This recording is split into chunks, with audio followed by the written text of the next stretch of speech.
Lumbee English may have been influenced by a number of different groups, beginning with the very first English-speaking colonists in the area. The earliest English colonists landed on the Outer Banks in the late 1500s. Scholars once speculated that the Lumbee were descendants of the Lost Colony, the group of English settlers who vanished from Roanoke Island around 1587. There's no doubt about it. There are a lot of similarities between Outer Banks English and Lumbee English. For example, the pronunciation of words like tide as toid, you can hear among older people in Prospect, and you can also hear on the Outer Banks. Also, words like mamek and toten are found in both places. And then you hear grammatical constructions such as I weren't there in the Outer Banks and also in Lumbee English. But it's a stretch to say that this proves that there's a connection between Lumbee English and Lost Colony English. What is probably more likely is the fact that there was an earlier English that, because of isolation, fueled the English that developed in the Outer Banks and Lumbee English as well. While the English colonies gradually migrated inland, the movement of Scottish settlers up the Cape Fear River and into the Robeson County area was another likely influence on the development of Lumbee English. A third possible influence came from Scots-Irish settlers who migrated south down the Appalachian mountain range and east into the Piedmont. From these diverse sources of English, the Lumbee carved out the unique dialect that today is strongly associated with Lumbee culture. And a farming, big farms, 15 acres of tobacco.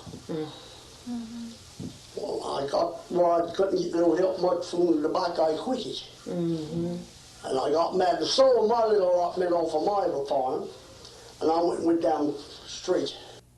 Language is very important. As I talked to the reporter the other day, she said, well, why is language so important? Why does this need to be protected? I said, well, that's how we recognize who we are. You know, not only by looking at someone, we notice who we are by our language. You recognize someone is from Spain because they speak Spanish, or from France because they speak French. I said, and that's how we recognize Lumbees. If we're anywhere in the country and hear ourselves speak, we know exactly who we are. It's like an immediate identification mechanism. Can I talk to this person? Can I trust this person? Do we share common experiences? Do we have a common bond? Even if it's somebody who's been away for years, there's something that lingers about their language that if he talks long enough, you pick it up. Lumbee English distinguishes itself through vocabulary, pronunciation, and grammar. One of the most obvious features of Lumbee English is vocabulary. And a cup of Alec is actually coffee with sugar in it, you know.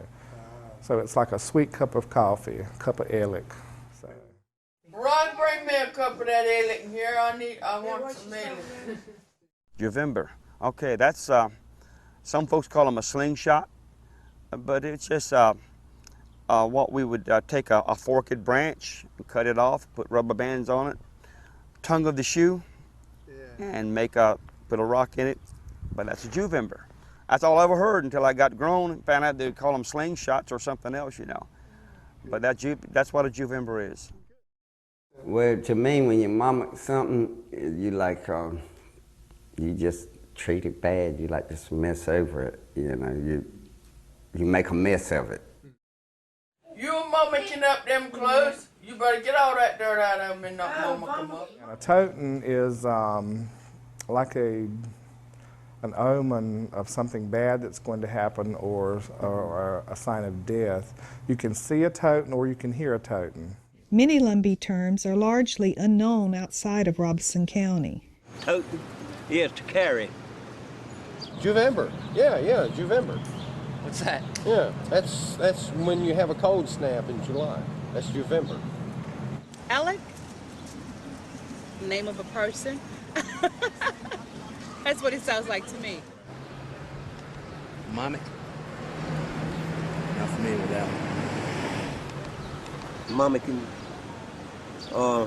trying to act like their mama. Now, people around here, you know, non-Indians around here, you know, they're used to it.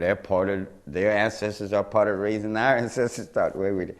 But you get anywhere away from this immediate area, People, they know it's different. They know it's something they've never heard before, and a lot of times they're fascinated by it because it's, you know, it's something different. Little butter brine, eating laid back now. What do you got that? Chicken and rice and chicken.